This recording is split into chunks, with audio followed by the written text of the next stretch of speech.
it's exam season, and I know economics essays can quite be the hassle. So many essays to memorize for the exam in so little time. Only if we could tell which essays are likely to come, then we would just focus on that and save time and energy. Well, there's actually a way, and if you're listening to me right now, you're in the right place. Sit back and relax. I'm the General, and this is the Masterclass.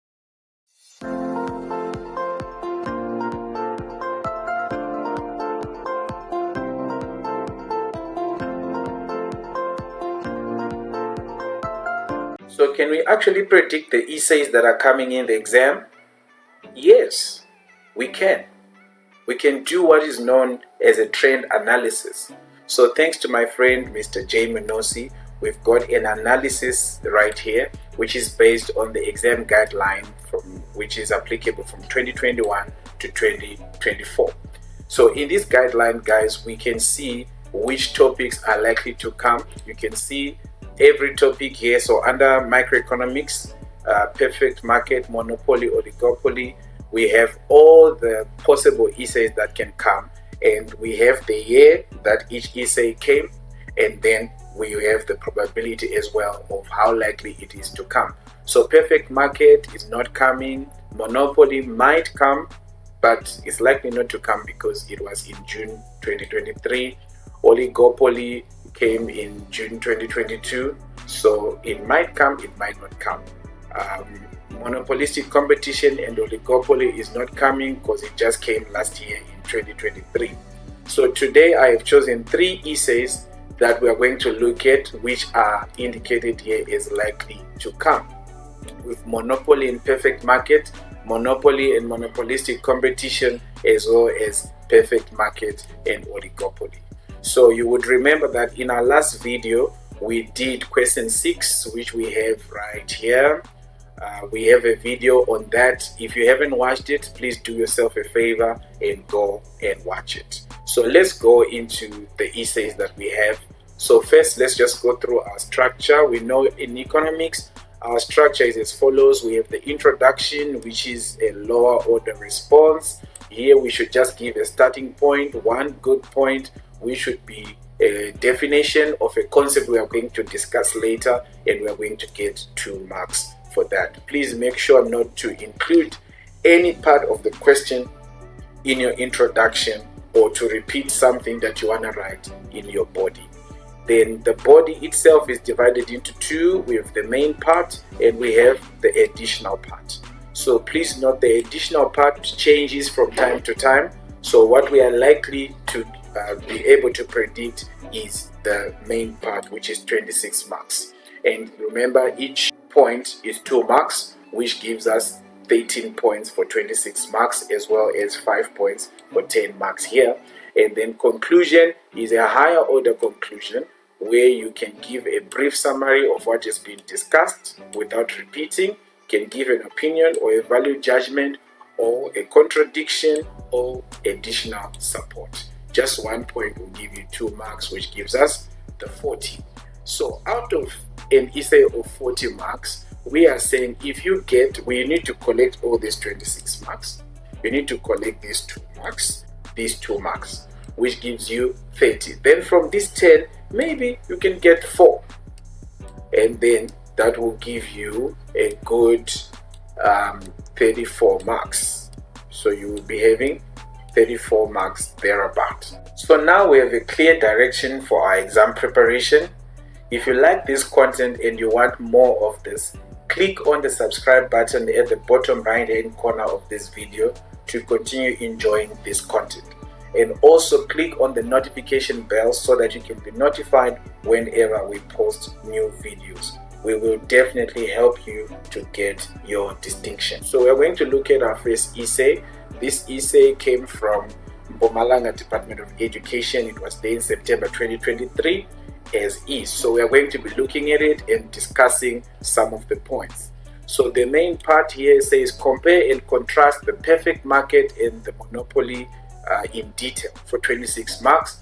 Then for 10 marks, the additional part, how would the continued stages of load shedding negatively impact the market participants? Okay, so the introduction we have here, Market structure refers to how the market is organized. A market is a place where buyers and sellers of goods and services meet to exchange goods and services. That's a good introduction. You can use any other as long as you are not going to repeat what you will say in the body. For our main part, we are looking at the differences. So there is a trick here. In some instances, it is not wise for you to present your answer in a table like this unless they have said tabulate. So my advice would be, if they don't say tabulate, please don't use a table to present your answer. You can present it in point form, one after the other. However, in this example, it was done in a table. So let's look at it that way. So the first characteristic we will be comparing is the number of firms. In a perfect competition, the number is so many that no single business can influence the market price. So we say these ones here are price takers. Then in a monopoly, we have one seller and many buyers. That means the seller has full control over the price. The seller's supply represents the market supply, since he is the only business, so whatever he supplies is what the market is offering. Nature of the product. In perfect market, products sold on the market are homogeneous, which means they are exactly the same, they are identical, they are similar. So there is no difference from the product that you get from one shop to the one that you get from the next. Then in a monopoly, products or services are unique with no close substitutes. So this is a product that you cannot find anywhere else except from that particular supplier, which gives the supplier an advantage, by the way. Then the next one is entrance, which we sometimes call barriers to entry and exit. Entry into the market in a perfect market is completely free. It's very easy. There are no barriers to entry. Anyone who wants to enter this business can enter it at any time. There are no financial constraints. There are no legal constraints. Anyone can join this business at any time. But in a monopoly, entry is completely restricted or blocked. It can be blocked by many things. It could be the capital outlay that is required is too high, such that no one can just easily enter into that business. Then barriers to entry may be economic in nature, such as large capital outlay. That's what I said. The non-economic factors such as patents can also serve as a barrier to entry. So that's what would give us what we call an artificial monopoly, where it is coming from non-economic factors. For example, ESCOM. With ESCOM, it's about a license. The government will not give any other company a license to provide electricity on a national grid in South Africa. So that's an artificial monopoly. Then we go to market information.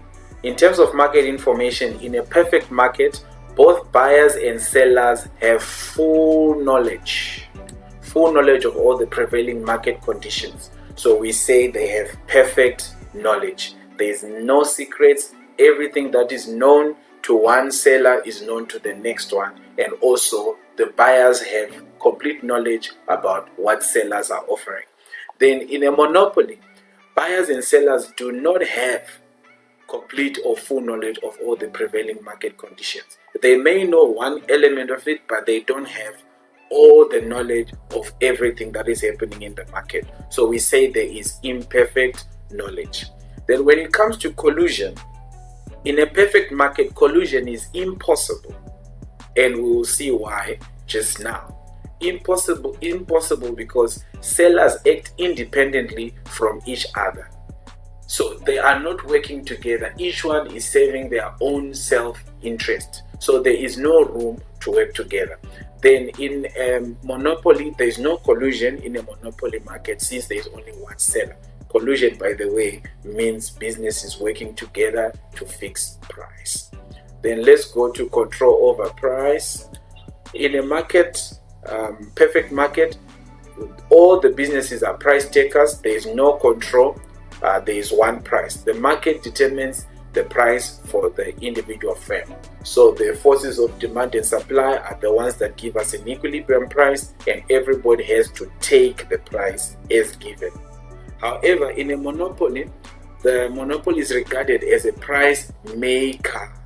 as it has some control over the price. They decide because they are in control of how much they can supply, so they can decide that they want to meet all the demand and charge a certain price, or reduce the supply so that there's a shortage and raise the price.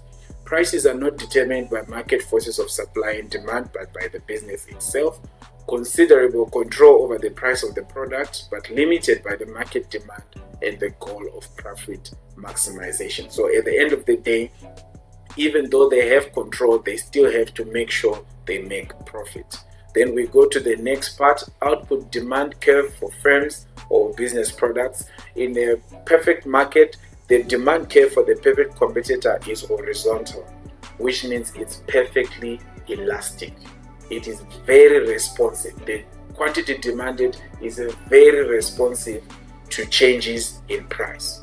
So if you were to change your price, remember the price is given. So if tomatoes are 5 rand a plate and you start changing the price, you are going to lose out. Why? Because it is very sensitive. Then in a monopoly, the demand curve slopes downward from the left to the right, and it is equal to the market demand curve. So in this case, whatever they do, it is not as elastic, it is not as responsive as we saw in the perfect market. People have no choice but to keep on buying until they can't. So there will be changes, but they will slowly come in. It is relatively inelastic. Then economic profit. The perfect competitor can only realize economic profits in the short term. Why in the short term? Because as soon as other people can see that this industry is profitable, they are going to come in and then they will start sharing those profits. So abnormal profits will attract new entrants into the market for both structures. The price for the product for both market structures equals the average cost. Okay, going down. The perfect competitor does produce the ideal production quantity and there's no surplus capacity. Now, the monopolist realizes economic profits both in the short term and in the long term. Both in the short term and in the long term. From the get-go, the monopolist is already making abnormal profits because he's the only one. There's no competition. The monopolist will not produce at the lowest point of the LAC like the perfect competitor. The output will be less than the perfect competitor. So he produces less than what the perfect competitor is producing, and then there will be more demand than what he's supplying, which gives him control over the price. The monopolist's production will be less than the ideal production quantity, where LAC is the minimum and the surplus capacity. Okay, that's what we just discussed. Now, in terms of allocative efficiency, the perfect market is efficient. Goods are produced at the lowest possible cost. So there is no wastage here, there is efficiency. But in a monopoly, there is inefficiency because average cost of production are high. Productive efficiency, in a perfect market, efficient quantities required by consumers are available. So the forces of demand and supply do a good job in terms of making sure quantities are available. In a monopoly, it is inefficient, produces lower quantities than what the consumers wish for. Why? Because they want to always be in control of price. Then in terms of decision making, in a perfect market, each firm makes independent decisions, and then in a monopoly, there's only one firm in the market. Therefore, decision making lies with that monopoly on its own. Then let's look at our additional part. It was talking about how does load shedding affect businesses. Load shedding disrupts the production of goods and services, resulting in less goods and services produced by firms, because now the production hours have significantly been reduced, because some of the time that these businesses have paid for is wasted, as the labor is lying redundant, not being used. There is no electricity. Producers will lose revenue and profits due to a decrease in sales. Straightforward. Producers may increase prices of their products in order to recover their loss of profits. So this is what a business will always do. They will pass on the extra cost or the loss to the consumer. The producers may retrench some workers because now they may not need everybody anymore.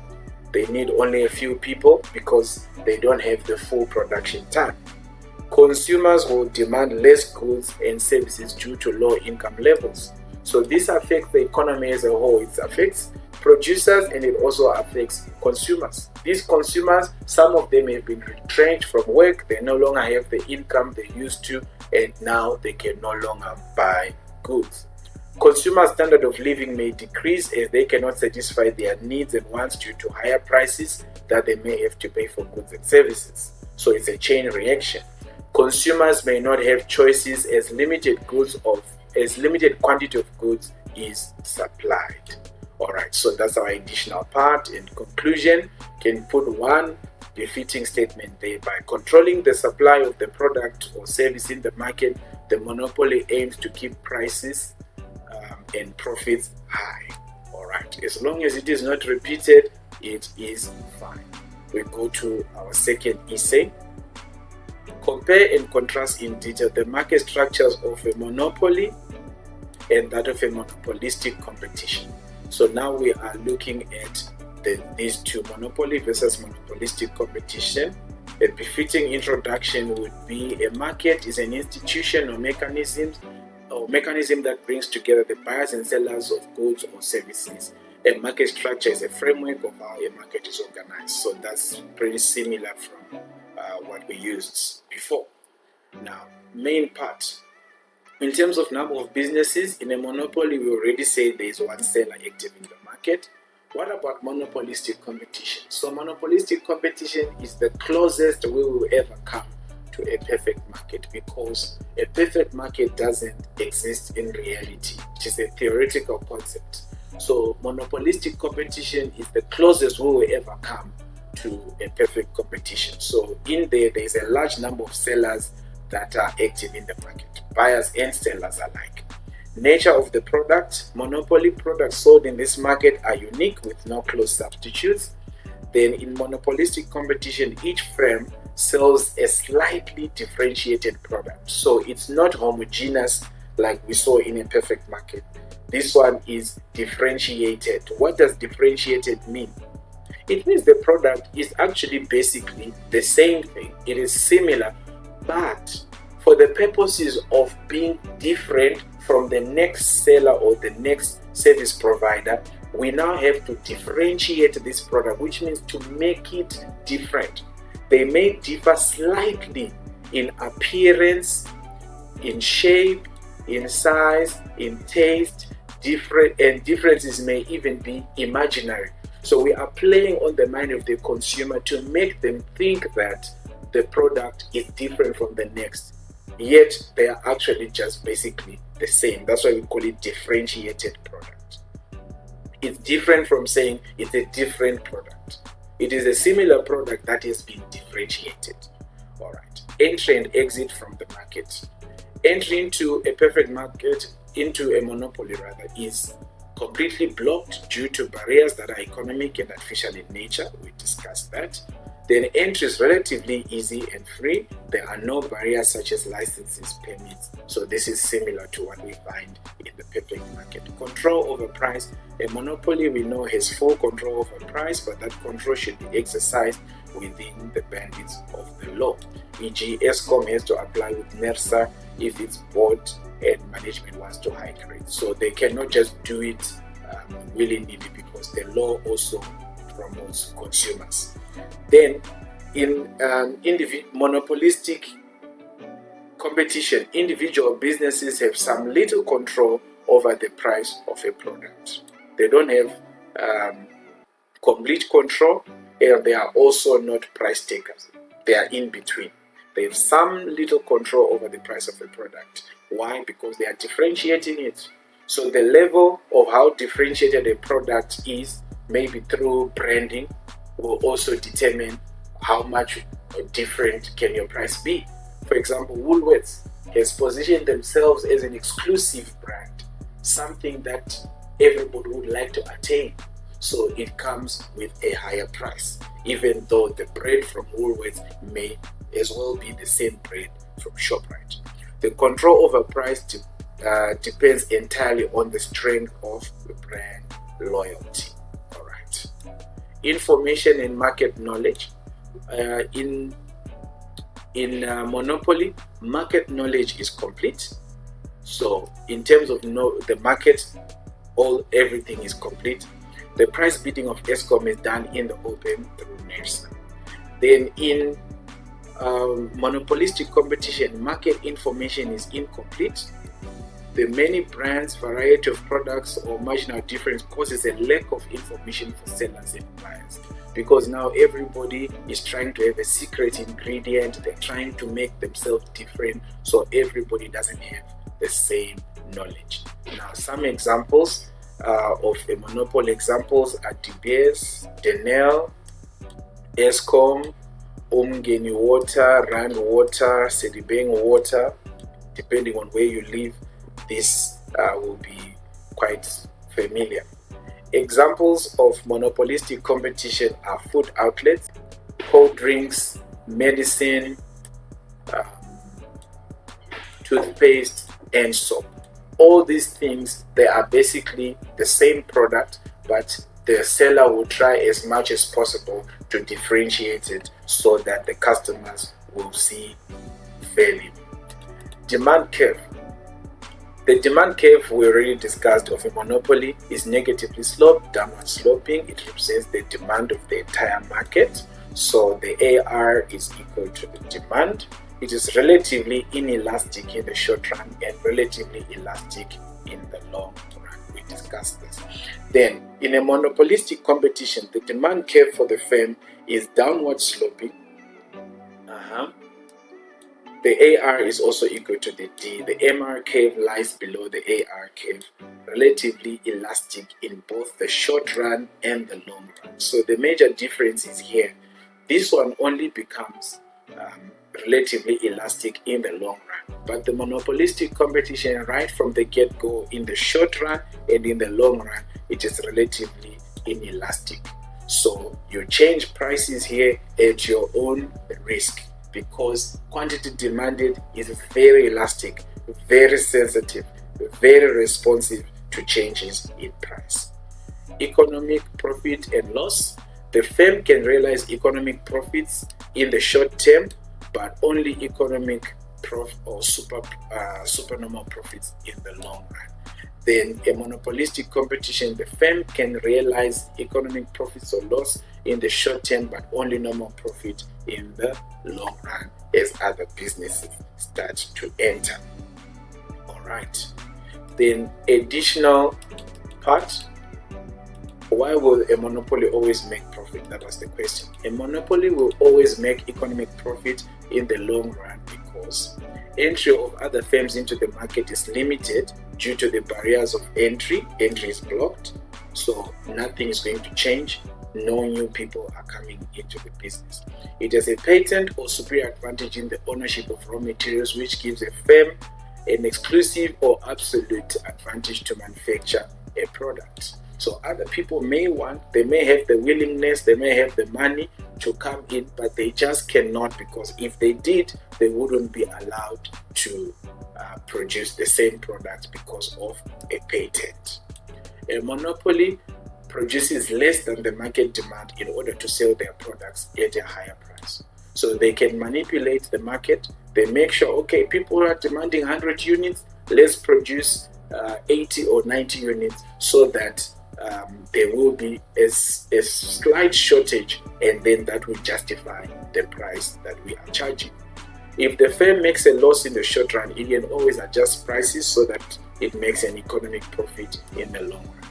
So regardless of what happens in the short run, because we are the only people in the business, we can always keep chopping and changing things until we start making a profit.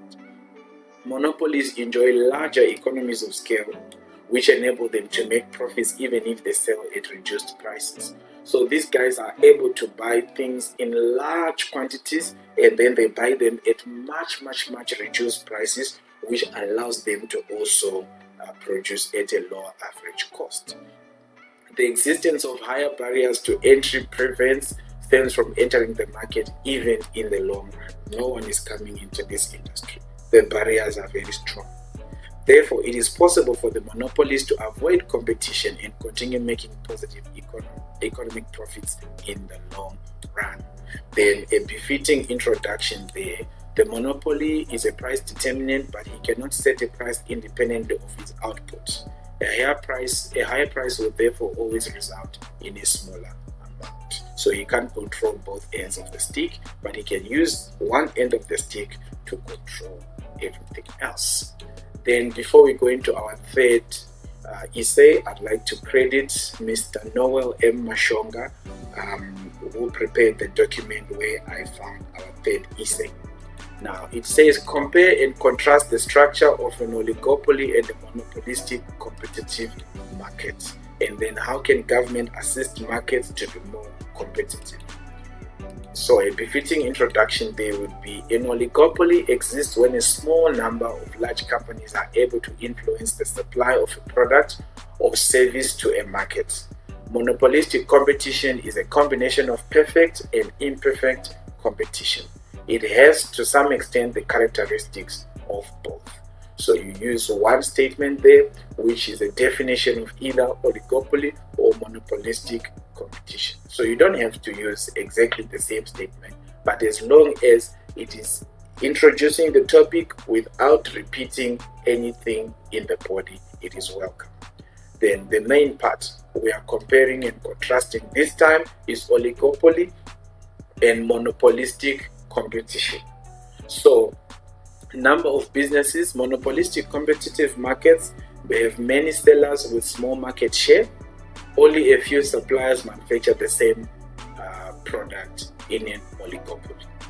Alright, so this is another way of writing the essay. Remember, I said you don't always have to tabulate. Sometimes you can put it in sort of paragraphs, and then you give a point for one and a point for the other. The nature of the product, monopolistic competing firms' products are differentiated, we already said that, to gain a larger market share. In an oligopoly, products are homogeneous or differentiated. It can be either one depending on the type of oligopoly. Control over prices. Producers in an oligopoly have considerable control over the price of their products, although not as much as in a monopoly. Because here we have 2 to 5 firms, and these firms, they know each other very well, and they are feeding the whole market. So they know and can predict the actions of each other because there are not too many. So it's a monopoly, it's close to a monopoly, but no longer a monopoly because there is more than one. So some of those characteristics are still there. Businesses in a monopolistic competitive market have limited control over prices because monopolistic competition is closer to a perfect market, while oligopoly is closer to a monopoly. Alright, we go to entry and exit. Producers in a monopolistic competitive market have no barriers to entry. New firms can enter the market. Entry is not easy in an oligopolistic market. This is due to brand loyalty and also requires a large capital outlay. So these are the barriers that make it not easy to enter into the oligopolistic market. In terms of economic profit, in the short run, both market types, oligopoly and monopolistic competition, can make economic profit, economic loss, and normal profit depending on the situation. If oligopolies operate as a cartel, which is a group of firms that are working together to fix price, which is what we call collusion, firms have an absolute cost advantage over the rest of the competitors in the industry. Abnormal high profits may be a result of joint decisions in an oligopoly. Only normal profits are possible in the long run for firms in a monopolistic competitive market. They cannot sustain economic profits because other people are going to start coming into the business. Then information, in an oligopoly, firms have incomplete information, and then in a monopolistic competitive market, there's also incomplete information. collusion. In an oligopoly, producers make formal agreements between firms to collude. This is called a cartel. A cartel is a group of producers whose goal is to form a collective monopoly in order to fix prices and limit supply and competition. Now, this in most countries is not even allowed, because most countries who have a perfect market or a mixed market economy, they want to promote competition as much as possible. For a perfect competition, only secret communication between sellers is impossible, because everything is in the open. In an oligopoly market, a dominant firm will increase the price of a product in the hope that its rivals will see this as a sign or to do the same. That's what is called price leadership, and is an example of tacit collusion. So it's collusion that went to private school. It's collusion without a formal agreement. One leader makes a decision and the rest will follow. In monopolistic competition, collusion is impossible because there are just too many sellers there. In terms of decision making, an oligopoly is characterized by mutual dependence. The decision of one company will influence other businesses. Now, in monopolistic competition, the decisions of producers are influenced by other competitors. All right. The demand curve of a monopolistic competitive firm is downward sloping but relatively elastic. The demand curve of an oligopolist is downward sloping but kinked, meaning that there's a point where it turns. So it's like 2 in 1. It starts out flat, then it becomes downward sloping to show what will happen in the long run. Examples: an example of a monopolistic competitive firm is fast food outlets. We have said that. Then an example for an oligopoly is OPEC, the big oil giant. Then technical efficiency: a monopolistic competitive market is close to being technically efficient as possible. It is very close to a perfect market. Technical efficiency is possible for an oligopoly. Alright, allocative efficiency: an oligopoly is not allocatively efficient, so you find a lot of shortages and a lot of surpluses there. A monopolistic competitive market is close to being allocatively efficient. It's close to a perfect market where there are no shortages and there are no surpluses. Then we go to the additional parts.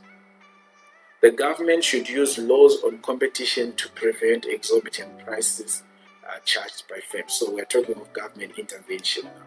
The government should ensure that entry to the market is free. How do they do that? They make sure where there are legal challenges, they can change laws to allow more people to come into the business. The government should prevent harmful collusion and encourage foreign competition, which helps keeps prices of goods low. So in South Africa, we have the Competition Commission, which is busy with making sure that businesses are always acting in the interest of the consumers by allowing competition. Government should introduce supply-side policies with a focus on microeconomic components, e.g. competition and potential output. Government intervention should aim to facilitate the smooth operation of markets to stimulate growth and development. Taxes on businesses should be collected more efficiently. Human resources should be supported to improve, and free advisory services should be made available so that business efficiency improves. In other words, government should help businesses as much as possible to ensure that they are able to survive, and there will be a lot of businesses competing. Government should focus on lowering the cost of doing business by reducing transport, communication, and energy costs. Because if more businesses are able to do business, then it is possible to have a higher level of competition. Now, a befitting conclusion there would be most businesses operate in a monopolistic competitive market. Monopolistic competitive markets are more efficient than an oligopoly market. Government should only intervene in imperfect market types like monopolistic market types with policies that make markets more competitive. So that's it, guys. We've come to the end of our episode for today. I would like to thank you so much, guys, for your subscriptions. We are now on the road to 1,000 subscribers. Please do like, comment, share so that the algorithm can see that this video is helpful and recommend it to others as well. Please also remember to check out more content on the channel. We have business studies channel and accounting content that we have. I'm pinning it here above for you to enjoy. See you in the next video, and God bless you.